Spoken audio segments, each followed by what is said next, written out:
सर्वकल्याणकारकं प्रधानं सर्वधर्माणां धिन्नं जयतु शाश्वतं धिन्नं जयतु शाश्वतं। महावीर भगवान की आचार्य गुरु विद्यासागर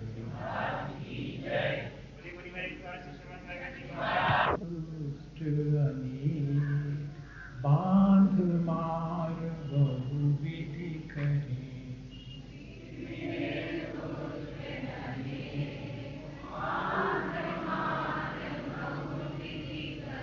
धरिए क्षमा विवेक कोप न कीजे प्रीतमा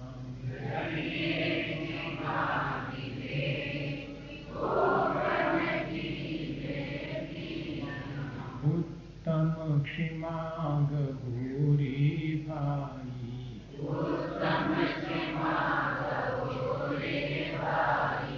इह भव जस पर भव सुखदाई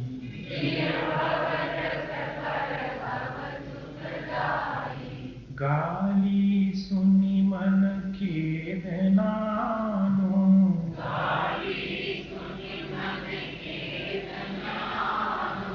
गुण को अवगुण कहे अयानो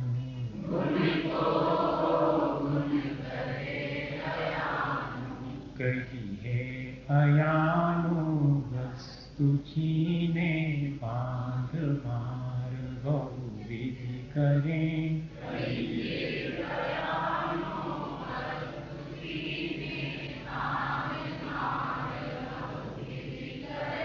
घर ते नितारे तन विदारे बैर जो न तहाँ धरे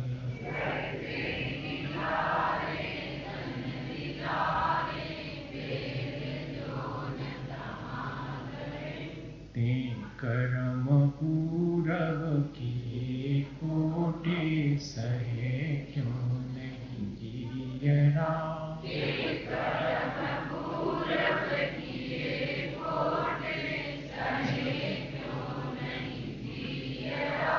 अति क्रोध अग्नि बुझाए प्राणी साम्य जल ले सियरा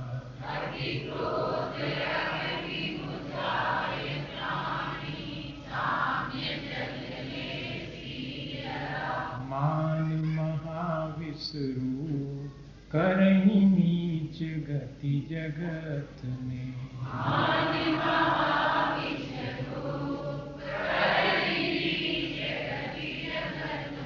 कोमल सुधावनु सुख पावे प्राणी सदा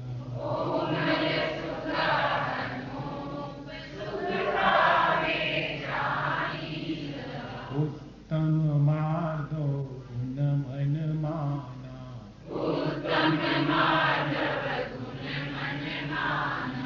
मान करण को कौन ठिकाना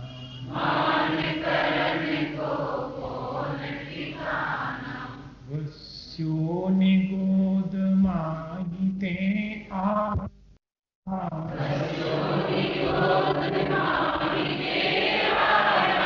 दमरी रूकन भाग विकाया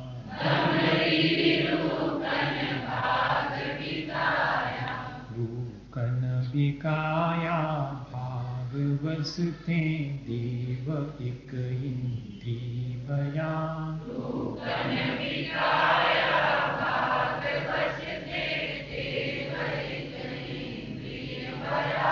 उत्तम हुआ चांडाल हुआ रूप कीड़ों में गया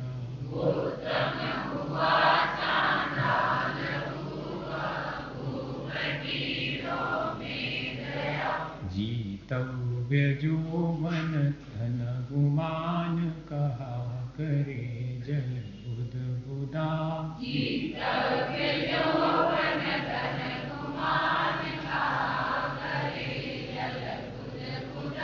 करी विनय बहु गुण बड़े जन की ज्ञान का पावे उदार।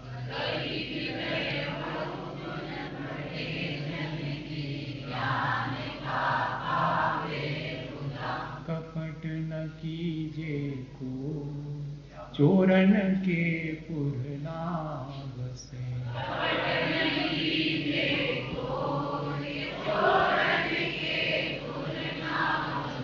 सरल सुभावी हो ताके घर बहु संपदा।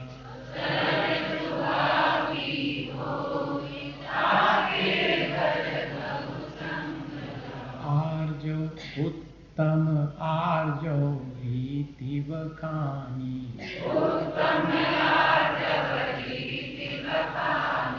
रंचक दगा बहुत दुखदानी।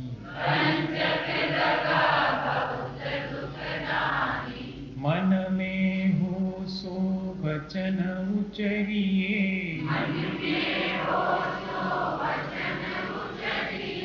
वचन होय सो तन सो करिए।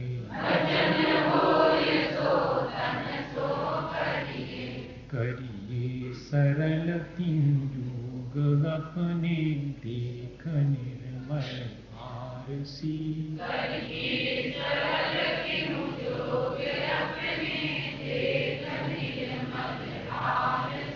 मुख करे जैसा लखे तैसा कपट प्रीति अंगार से।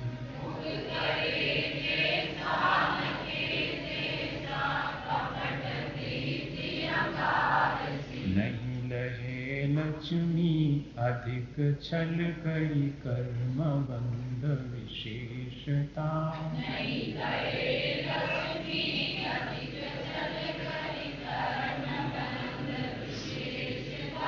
भय त्यागी दूध बिलाव पीवे आपदा नहीं देखता।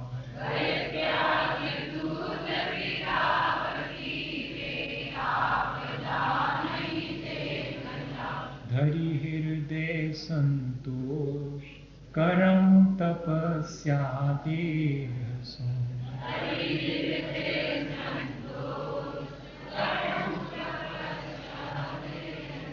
शौच सदा निर्दोष धर्म बड़ो संसार में।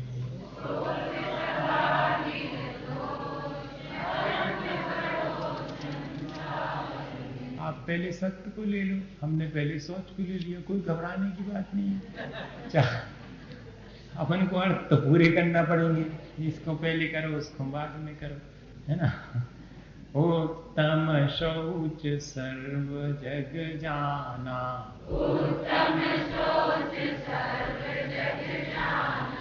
लोभ पाप को बाप बखाना।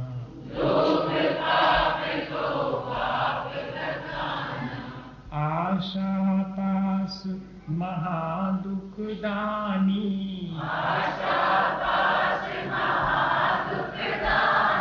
सुख पावे संतोषी प्राणी।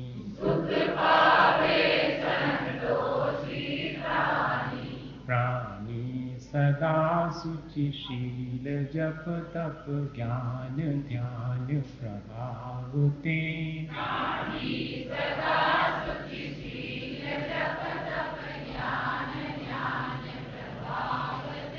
नित गंग जमुन समुद्र न्याये अशुचि दोष सुभाव ते।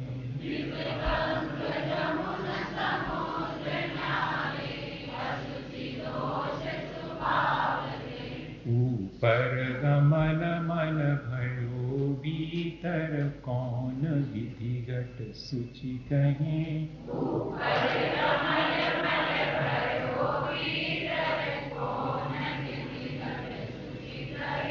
बहुदेह मैली सुगुण तेली शौच गुण साधु लहे।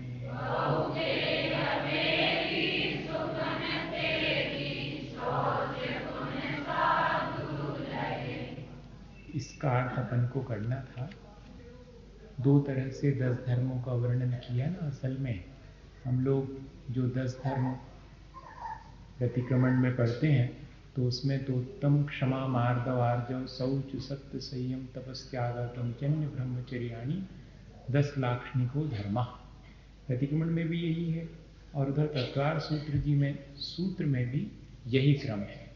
पूजा में अवश्य जो है पहले सत्य धर्म आता है और फिर शौच धर्म। इसमें कोई विशेष वो नहीं है। वैसे चारों कषायों की अपेक्षा से लोभ कषाय के अभाव में शौच धर्म, जैसे क्रोध के अभाव में क्षमा, मान के अभाव में मार्दव और माया के अभाव में ऋजुता आर्जव धर्म, और अब लोभ के अभाव में और शौच धर्म। शौच का अर्थ है पवित्रता। कल हमने जो एक अर्थ किया था वो एक अर्थ तो प्रचलित है, एक अर्थ और निकल सकता है।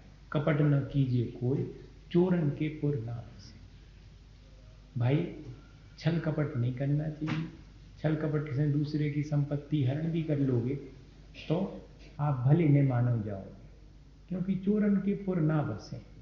जो चोर होते हैं उनके आसपास कोई भी रहना, अपना घर बनाना नहीं चाहता। एक अर्थ ये भी, चोरन के पुर ना बसे। जहां चोरों के घर हों वहां पर कौन बसना चाहे। एक अर्थ ये भी है। और दूसरा अर्थ ये है कि जो छल कपट करके धन संपदा जोड़ता है सो कछु महल नहीं बनवा सकता। वो पुर अर्थात बहुत बड़ा, कभी आज तक जो है चोरों का एक बहुत बड़ा साम्राज्य बना हो, ऐसा भी देखने में नहीं आता। ये भी अर्थ इसमें से निकाल सकते हैं अपन। अब चौथा जो है शौच धर्म अपन पढ़ें। क्या कह रहे हैं कि धरी हृदय संतोष करहूं तपस्या देह। शौच धर्म की महिमा बताते हुए कह रहे हैं कि हृदय में संतोष धारण करना चाहिए। दो चीजें हो गई। अब हृदय में तो संतोष धारण करना, तो शरीर से क्या करें फिर? तो कहते शरीर से तपस्या करें। एक तो हम भावनात्मक रूप से कुछ करते हैं और दूसरा हम शारीरिक रूप से कुछ करते हैं। वाणी को भी अपन शरीर की क्रिया में ले रहे हैं अभी। हालांकि मन वचन और काय 3 कहे गए हैं, पर यहाँ पर 2 में ही उनको डिवाइड कर दिया। मन और वाणी और शरीर को एक तरफ ले लिया है। तो मन में या कि हृदय में तो संतोष धारण करना चाहिए और शरीर से तपस्या करनी चाहिए। पहले कह देते कि शरीर से तपस्या करनी चाहिए और मन में संतोष धारण करना चाहिए, तो दूसरा अर्थ निकल आता कि थोड़ी तपस्या में भी संतोष कर लेना चाहिए।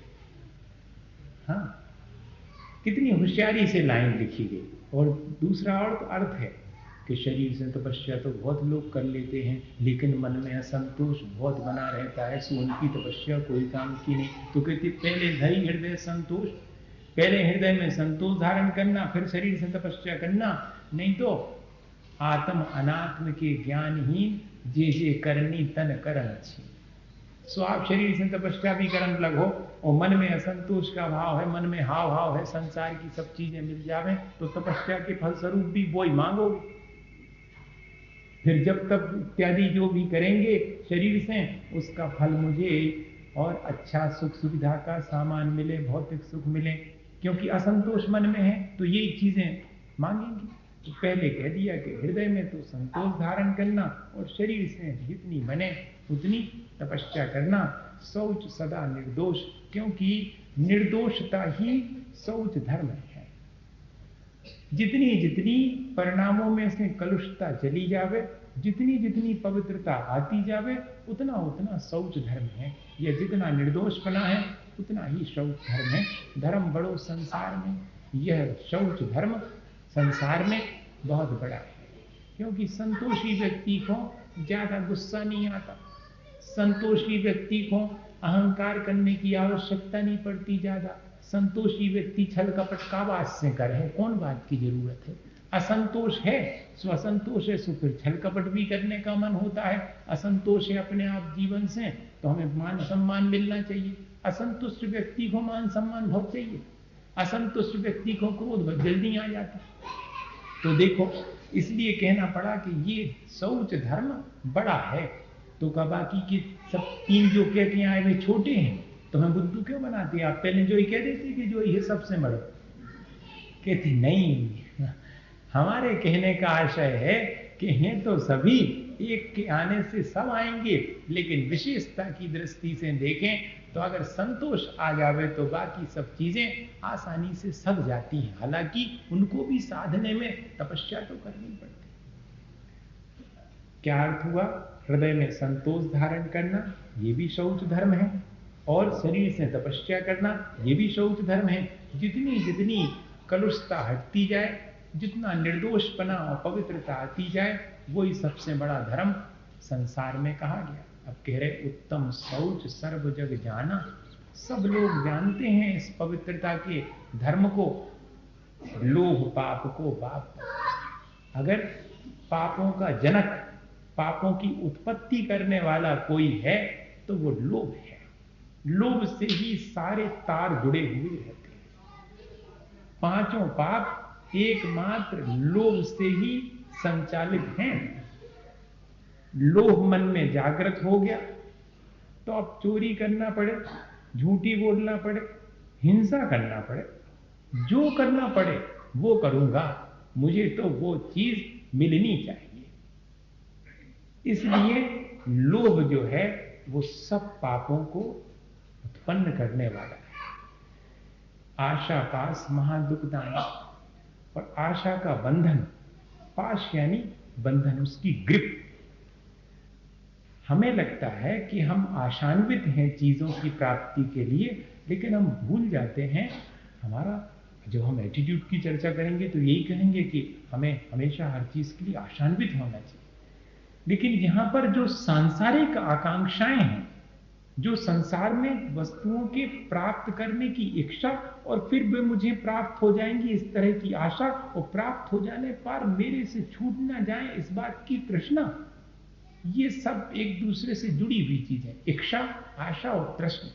इच्छा उत्पन्न होती है, आशा हमें संभाले रहती कि मिलेगा, धैर्य रखो मिलेगा, अब लटके रहो, मिलना है नहीं, लेकिन आशा बांधे रखती हमें, और फिर थोड़ा सा मिलता है तो तृष्णा और बढ़ती चली जाती है। तृष्णा का मतलब है कि जो चीज प्राप्त हुई है अब वो हमसे अलग न हो गई, ये कहलाती तृष्णा। और की इच्छा होना तो तृष्णा है ही, लेकिन जो प्राप्त है वो मेरे, उसका अभाव ना हो जावे, ये भारी तृष्णा। अरे चीजें हैं, उपयोग में ले लो, खत्म, अब ये खत्म न हो जाए तो न हो जाए तो रखें रहो। रसगुल्ला अच्छो लगा तो एक पंडित जी थी जो कहते रसगुल्ला अच्छो लगा तो खा का नहीं, खराब कर दी बिकार में धरेगा। अच्छो लगा रसगुल्ला अच्छी चीज है तो रखे रहो। तो ये तृष्णा कहलाएगी कि अगर हम चीजों का उपयोग ना करके, उन्हें संचित करके उनका अभाव ना हो जाए, ऐसा भाव रखेंगे तो वो और अधिक हमारे लिए अत्यंत तीव्र लोभ का नाम ही तृष्णा। यहां कह रहे हैं कि आशा बंधन है जो कि बहुत दुख देने वाला है। सुख पावे संतोषी प्राणी, और जिसको संतोष है उसके लिए ही सुख है। ऐसे कई उदाहरण अपन अपने जीवन में, अच्छा देखो, पहले जब घर में कार नहीं थी मान लो, तो मन में इच्छा होती थी कि कार आ जावे बड़ा आराम रहेगा, हैं? और फिर बाद में अब कार आ गई, वो गैरेज तो है नहीं है, अब बाहर रखने हैं, तो अब गैरेज कब बनेगा? वो जब तक बाहर रखी है तब ऊपर ढांकवे को कवर बनवा लो, नहीं तो को उठा ले जाए, 3 दफे ऊपर से रात में जग के ढूंढ के देख ली कि धरी है कि नहीं धरी है। अब जी उसने सुख पहुंचाया कि और ज्यादा दुख, और लड़का बच्चा खेल रहे हैं, देखो वो पे कचू चाबी आवी से और खरोच रोचने लगा देवे, सावधानी रखो। जीवन में कितनी भी खरोंच लगती जावे इसकी चिंता नहीं है, मेरे सामान में खरोंच में लगना चाहिए, है? जीवन कितना ही गंदा होता जावे, मेरी गाड़ी सुबह से मैं धोऊंगा, साफ सुथरी बना के रखूंगा, पोंछा लगा करके फिर जाऊंगा। पहले के लोग इस तरह का परिग्रह न रखते थे। घोड़ा रखना पसंद है स्कूटर की अपेक्षा, क्योंकि घोड़े पे हाथ फेरने में मन में करुणा और दया और प्रेम का भाव मरता है, गाड़ी पे हाथ फेरने में तो सिर्फ तृष्णा उपजती है। कोई प्रेम भाव, कोई दया का और करुणा का भाव नहीं आता। ये बहुत बड़ा डिफरेंस। ये एकदम सहसा समझ में आने वाली चीज नहीं है। पहले जो जीवित व्यक्ति थे उनको पाल पोस के रखा जाता था। ये निर्जीव और जड़ वस्तुओं का संग्रह करने की प्रवृत्ति नहीं थी, इसलिए दोष कम था। और आज वर्तमान में दोष इससे अधिक होता है। हम ये अनुभव करते हैं। कहते सुख तो जो संतोषी है उसी के लिए है। प्राणी सदा शुचि, और शौच का अर्थ जो है पवित्रता से है। सुपवित्रता दो प्रकार की है, एक बाह्य पवित्रता और एक अंतरंग की पवित्रता। बाह्य पवित्रता तो जल इत्यादि से और प्राप्त हो जाती है, स्नान से प्राप्त हो जाती है, लेकिन अंतरंग की पवित्रता का उपाय भी करना चाहिए। दोनों प्रकार की शुचिता, ये दोनों प्रकार की पवित्रता हमें हासिल करनी चाहिए। क्या कह रहे हैं? प्राणी सदा शुचि जी, सील जप तप ज्ञान ध्यान प्रभाव थे। किस किस चीज के प्रभाव से प्राणी निर्मल होता है, पवित्र होता है? तो कहते सदा ब्रह्मचारी सदा शुचि।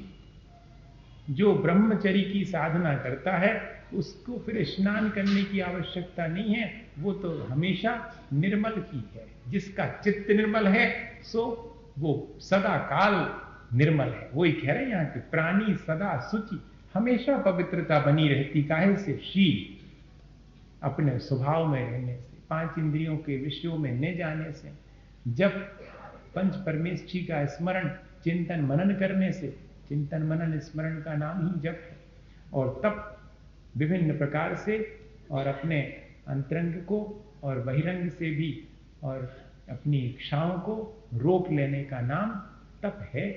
और ज्ञान ध्यान, आत्मा और शरीर को अलग अलग मानना, ये ज्ञान है। और ध्यान क्या चीज है? अपने पंच परमेष्ठी में अपने मन को लगाए रखना, या जो हमारी शुद्ध विशुद्ध सिद्ध अवस्था है उसका हमेशा स्मरण बनाए रखना, यही ध्यान है। इस तरह ये सारी चीजें हमारे लिए पवित्र बनाती हैं, सदा काल पवित्र बनाए रखती हैं। शरीर का तो ये है कि अब 1 घंटा भर पहले पहुंचा था, अब वो फिर ज्यों को है। थोड़ी धूप निकल जावे, पसीना आ गया, और हवा चल गई, धूरा हो गई, अब फिर पहुंच हो रही। और एक बार मन को पहुंच लो, उसमें क्रोध ने आने दो, उसमें मान और अहंकार ने आने दो, तो हमेशा शुद्ध है। ये कहना चाह रहे। नित गंग जमुन समुद्र नहावे। रोज जो है गंगा जमुना ये नदियां हैं और बड़े बड़े समुद्र हैं, इनमें भी नहा लो तो भी देह स्वभाव से ही अपवित्र है, सुपवित्र न होगी। अशुचि दोष स्वभाव है।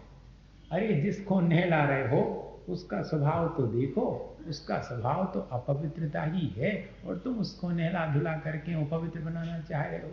तो ठीक है, स्वच्छता रखना अलग बात है, और पवित्र बनाने की चेष्टा करना अलग बात है।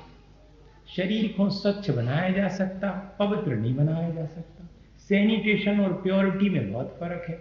ये तो हमेशा इम्प्योर ही है। इतना जरूर है कि इसके ऊपर का कचरा हटा देते हैं तो सैनिटेशन पॉइंट ऑफ व्यू से थोड़ी स्वच्छ नजर आने लगती है, पर पवित्र तो फिर भी नहीं है।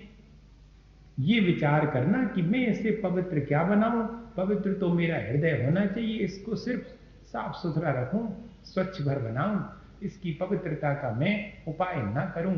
अगर पवित्र करना ही है तो आगे कह रहे ऊपर अमल मल भरो भीतर। ऊपर से तो आपने धो पहुंच ली, लेकिन भीतर तो वही कचरा भरा हुआ है। अपन अपने शरीर को ही उघाड़ करके नहीं देख सकते। अगर अपने भीतर जो जो कुछ है और कोई उसको दिखाना चाहे अपने आप को, तो अपने ही शरीर से अपने को घृणा हो जाए। कौन विधि घट शुचि कहे, इसलिए इस घट अर्थात इस शरीर को कौन होगा बुद्धिमान जो कि पवित्र कहेगा।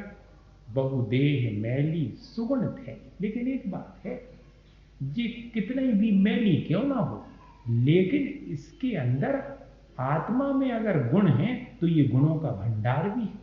ये थैली अर्थात भंडार, ये शरीर जो है गुणों की थैली भी है, गुणों का भंडार भी है।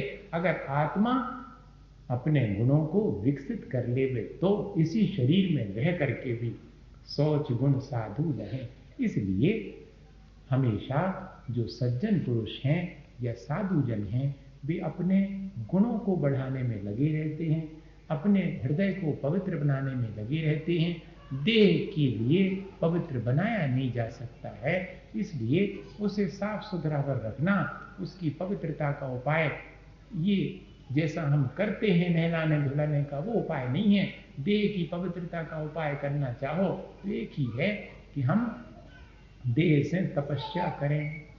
जितनी तपस्या करेंगे देह से, देह उतनी ही पवित्र होगी। रत्नत्रय पवित्र देह स्वभाव से अपावन है, लेकिन रत्नत्रय के कारण पवित्र हो जाती, पूज्य हो जाती। देखो आचार्य उपाध्याय साधु जनों की देह की भी अपन पूजा करते हैं। यही शांत राग रुचि भी परमाणु विस्तम निर्मापितस्तुभ नहीं कललाम भूत तावंत एव करुते पुनः पृथिव्याम यत्ते समानम अपरम रूपम नहीं अस्ति। इसीलिए तो आपके समान किसी का रूप नहीं। अब बताओ, भगवान के बाहरी रूप की प्रशंसा कर रहे हैं, देह की प्रशंसा कर रहे हैं कि आप अत्यंत सुंदर देह को धारण करने वाले। क्यों कर रहे हैं देह की प्रशंसा? क्योंकि उस देह में बैठी हुई आत्मा ने अपने आप को सुंदर बना दिया, इसलिए उसके साथ साथ उस देह की भी प्रशंसा अपन करते हैं। तो देह की पवित्रता के लिए तो देह से तपस्या करना और हृदय में संतोष धारण करना, या कि गुणों को धारण करना, रत्नत्रय को धारण करना, ये इसका उपाय है। आज अपन